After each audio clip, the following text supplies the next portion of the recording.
In today's video, I'm going to teach you how to change the background or shading color in Tableau. Whether you're looking to improve the visual appeal of your data visualizations or just want to customize the look and feel of your worksheets, knowing how to adjust these settings can be a game changer. Let's dive right in and go step by step through the process.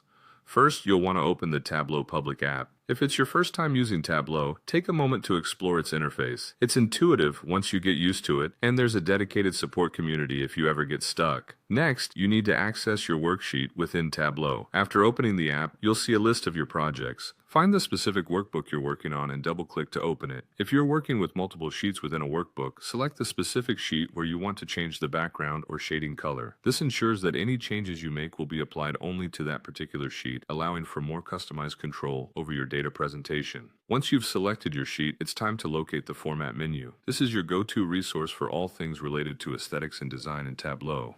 Simply look at the top navigation bar. Among the options, you'll find the Format menu, which you can click on. After navigating to the Format menu, you should look for the Shading option. This is where you'll find the settings that allow you to change the colors of different areas of your worksheet. Once you're in the Shading pane, a list of options like Worksheet, Pane, and Header will appear. These are the different components of your sheet you can modify. Each option corresponds to a different part of your worksheet, so think carefully about what aspect you want to highlight or de-emphasize visually. After you've chosen which area you want to modify, the next step is selecting your desired color. At this point, you'll have access to a color palette. Spend a moment to explore the palette and decide which hues reflect the tone you want for your presentation.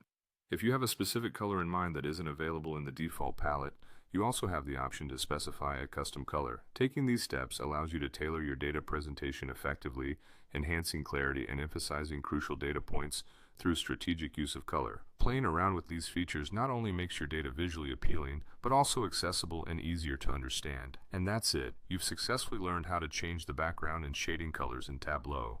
Practice these steps and soon you'll be creating stunning data visualizations with ease.